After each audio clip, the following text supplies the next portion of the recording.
este video y dejar en la casilla de comentarios cualquier sugerencia o lectura que les gustaría que leyera para cada uno de ustedes. No olviden que tenemos videos martes, jueves y sábados. Elfos. Elven Dilwits, Gran Bretaña. Dilwit Tech, Gales. Elfen, Escocia. Daione de Zitz, Irlanda.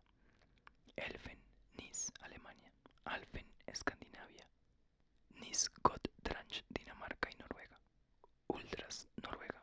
Tom Gube, Tontu, Suecia. Duende, España. Espíritus alocados, Francia.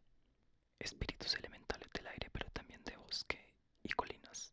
Pueden ser masculinos o femeninos. En este último caso se dice una elfo. Los elfos provienen de la mitología escandinava, alf en plural, alfen, donde encarnan los espíritus de los muertos. Pero el término anglosajón elf, elven en plural, los asimila a las hadas y a otros miembros del pueblo pequeño en general. Así, el término elfo cubre criaturas relativamente diferentes, cuyo inventario haremos a continuación de la manera más precisa y detallada posible.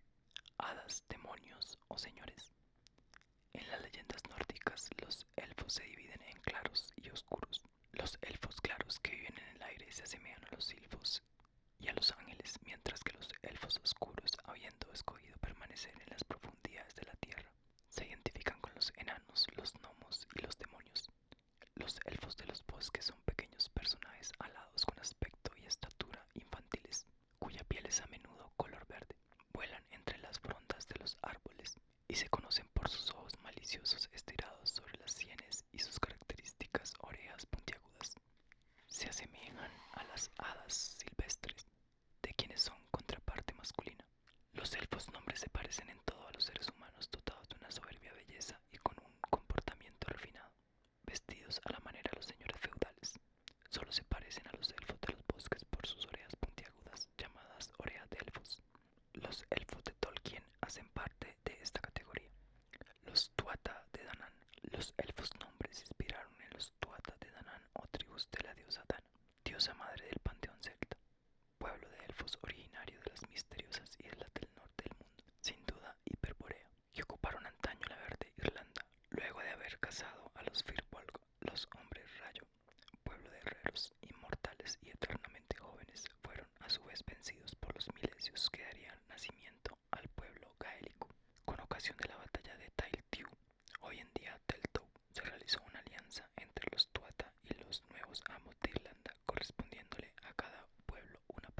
celestiales tienen como nombre Twilwit-Tek, familia benévola. Sus moradas. Según Gildaldus Cambrensis, autor galo del siglo XII, los elfos vivían en una comarca oscura donde no había sol, ni luna, ni estrellas. Estos seres eran de mediana estatura pero elegantes, de tez clara y una cabellera que les caía sobre los hombros como la de las mujeres. Tenían caballos y perros proporcionales a su estatura. Los Tuatha de Danann viven en espléndidos palacios subterráneos ocultos bajo las tierras megalíticas y las colinas irlandesas. El más bello de esos palacios tiene por nombre Brugh na Bóin. Está lleno de tesoros y de maravillas, de las cuales la más modesta haría palidecer las más suntuosas riquezas humanas. Su música. Los elfos son músicos admirables. Los Tuatha de Danann de Irlanda son conocidos por su gran maestría en las artes, especialmente la poesía y la música. El mismo rey Tacta era un hábil músico y obtenía melodías de su arpa que provocaban la risa y las lágrimas, la nostalgia y el sueño. Uno de sus hijos, Bodderg, cuyo palacio subterráneo estaba al sur de Irlanda, mantenía en su corte bardos muy sabios como el famoso Cainjin y su hijo Cascorash.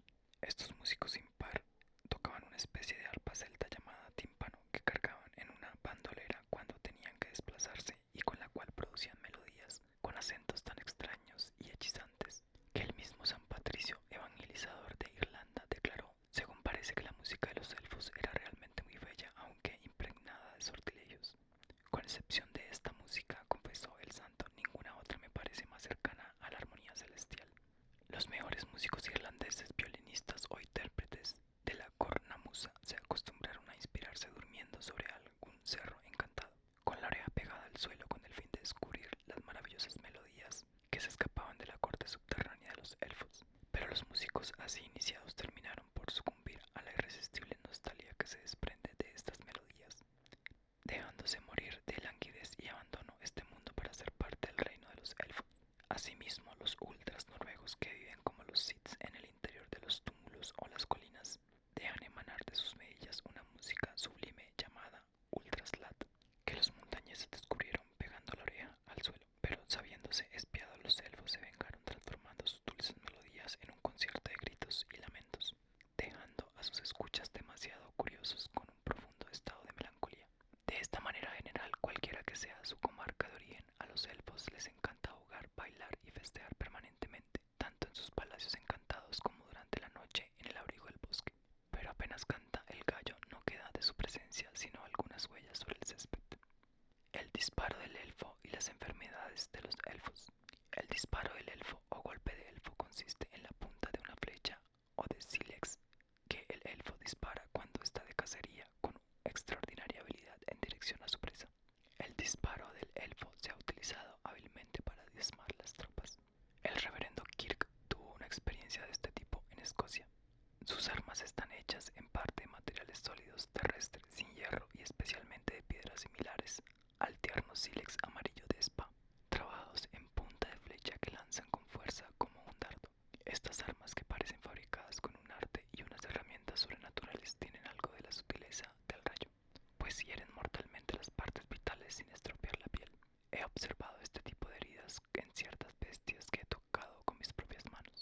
Fuera de este disparo mortal, los elfos son responsables de muchas enfermedades que afectan tanto al ganado como al hombre. Se les debe particularmente la locura y la epilepsia.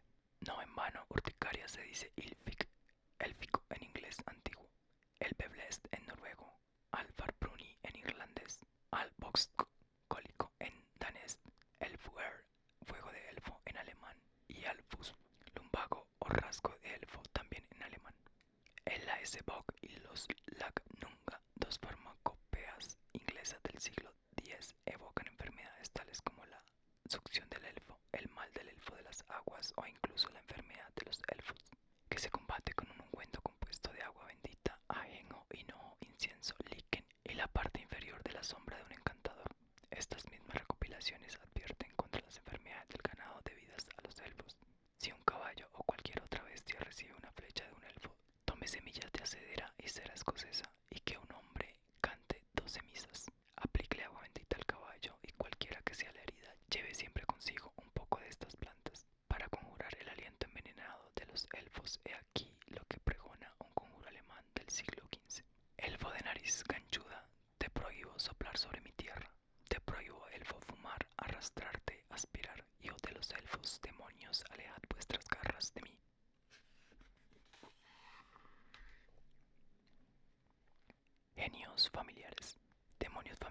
ángeles, genios buenos, daimones, divinidades tutelares, espíritus guardianes. Platón presume que los genios familiares son invisibles, mientras que Apuleyo piensa lo contrario.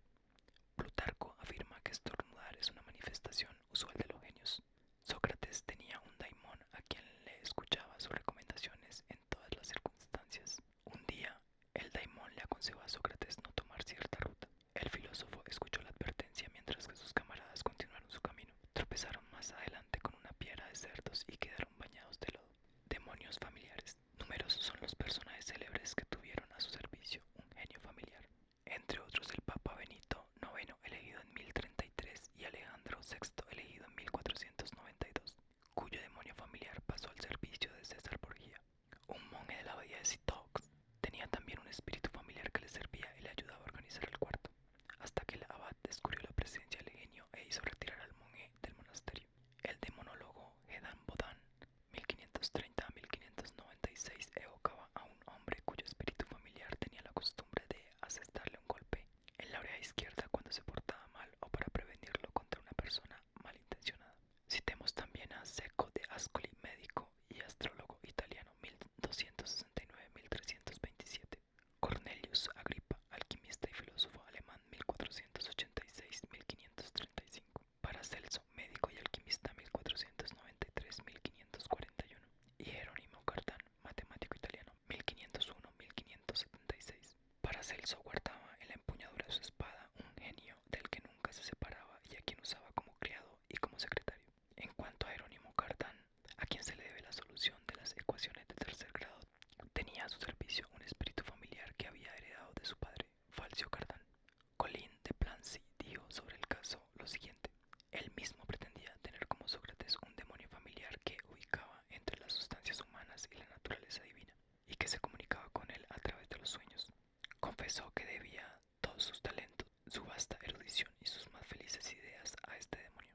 El conde de Saint-Germain, célebre alquimista que vivió en el siglo XVIII, tuvo igualmente un genio familiar que con una voz cavernosa le daba prudentes consejos. El rey Enrique III, 1551-1589, cuarto hijo de Catalina de Médicis, recibió como regalo de parte de un mago un espíritu familiar llamado Tarragón, uno de los 60 espíritus formados en la escuela de Solimán. Se decía que el rey se acostaba con Tarragón y que lo desposó con la condesa de Foix, quien no pudo soportar su compañía carnal pues era demasiado ardiente.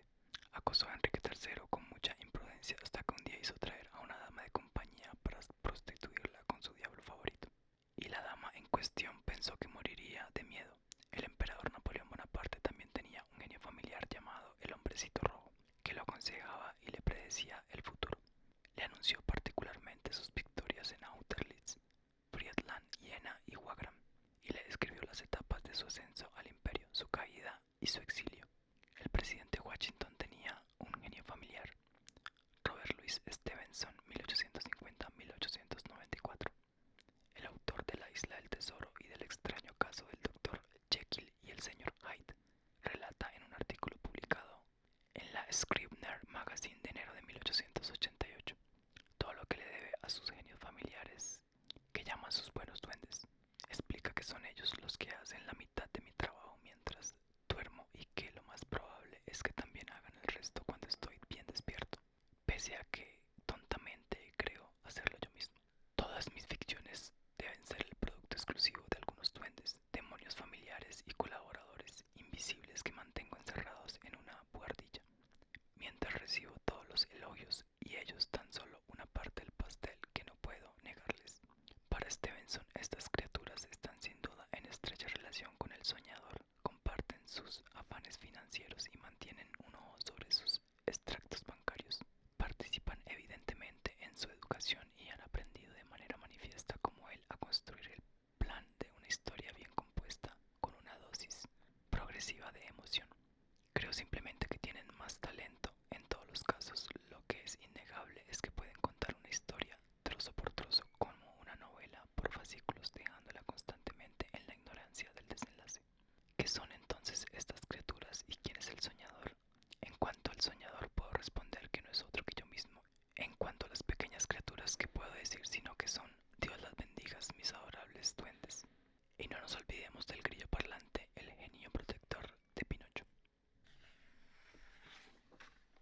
Las salamandras, que simbolizan el fuego purificador de la alquimia, se han clasificado tradicionalmente en 4 categorías correspondientes a los diferentes grados de combustión a los que se someten, por lo que hay salamandras rojas, anaranjadas, amarillas o violetas. En Histoire comique des États et Empires du Soleil de Atelun, Héctor Sabinien Cyrano de Bergerac describe una salamandra en el proceso de bañarse en las llamas, mientras que 2 bestias de fuego se enfrentan, símbolo de los principios del azufre y del mercurio tomados de los 4 elementos primarios. El escritor y artista italiano Benvenuto Cellini, 1500-1571, cuenta en sus Memories que siendo niño vio una salamandra materializarse en el fuego de la chimenea de la casa paterna. Acto seguido su padre le propinó una tremenda bofetada. El joven Benvenuto se puso a llorar molesto por la injusticia del gesto de su padre hasta que éste le dijo: mi bofetada tuvo por objeto hacerte recordar por siempre este momento excepcional en que pudiste contemplar una salamandra en todo su esplendor.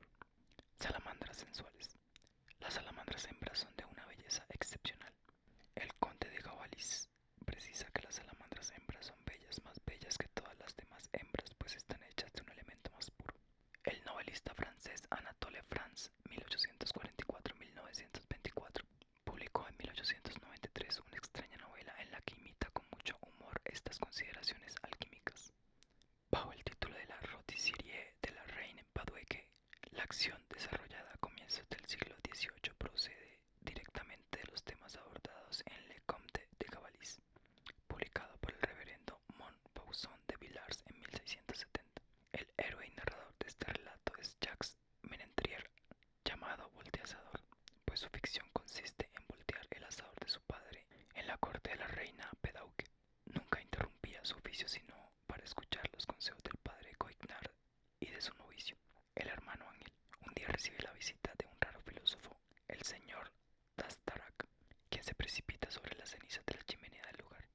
Una salamandra, exclamó, y sin mirar a nadie, se colgó de la chimenea para revolver los tizones con el extremo de su bastón, muy a pesar del hermano Ángel, quien, comiendo cenizas y carbones junto con su sopa, tosía con todas sus fuerzas.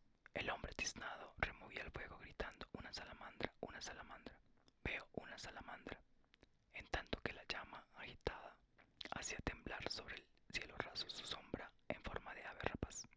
El señor de Astarac, no más que Anatole France, no parece distinguir entre las salamandras y los silfos, criaturas etéreas que viven en los elementos complementarios y que mantienen con los hombres relaciones privilegiadas, tendientes a uniones amorosas invidiables. Esas nubes, esos somnolientos vapores, esos soplidos, esas claridades, esas ondas azuladas, esas islas movedizas de púrpura y oro que pasan sobre nuestras cabezas son la morada de los pueblos adorables. Se les conoce como silfos y salamandras y son criaturas infinitamente amables y bellas. Es posible y conveniente forjar uniones con ellas, cuyas delicias son inconcebibles.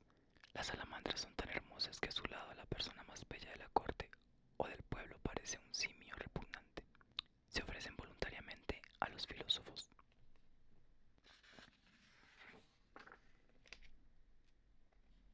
Estríes, estríes, estrix, estregas, Córcega. Estas genios del aire se parecen a las sirenas aladas de los griegos, esto es, pájaros con rostro y senos de mujer. Por su apariencia y su crueldad están emparentadas con las arpías. Las capitulaciones emitidas por Carlomagno condenaban los crímenes de las estringes, asimiladas a las larvas de espectros, fantasmas, brujas y hombres lobo. Colin de Plancy precisa: se puede observar en este pasaje de las capitulaciones que los sajones opinaban que había brujas y espectros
la ciudad se congregó alrededor, gritó que eran magos y que Grimaldo, duque de Benavente, enemigo de Carlomagno, los había enviado para malograr las cosechas de los franceses.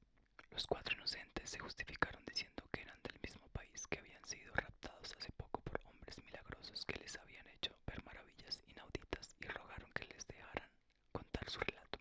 El pueblo testarudo no escuchó su defensa, iban a arrojarlos al fuego cuando Agobardo, obispo de León, acudió ante el bullicio, probó al pueblo que se equivocaba, que los hombres no podían descender del aire y que la extrema cautela los había predispuesto en contra de los cuatro desconocidos.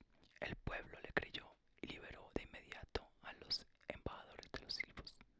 No obstante, como escaparon al suplicio, tuvieron la libertad de contar lo que habían visto, lo que no fue para nada infructuoso, pues si se acuerdan bien, el siglo de Carlomagno fue muy fecundo en héroes, lo que permitió que la mujer que había estado con los silfos encontrara audiencia entre las damas de su tiempo y que por la gracia de Dios muchos de los silfos quedaron inmortalizados. Muchas sílfides también fueron inmortalizadas a través del relato que los tres hombres hicieron de su belleza, lo que obligó a la gente de esa época a aplicarse un poco a la filosofía.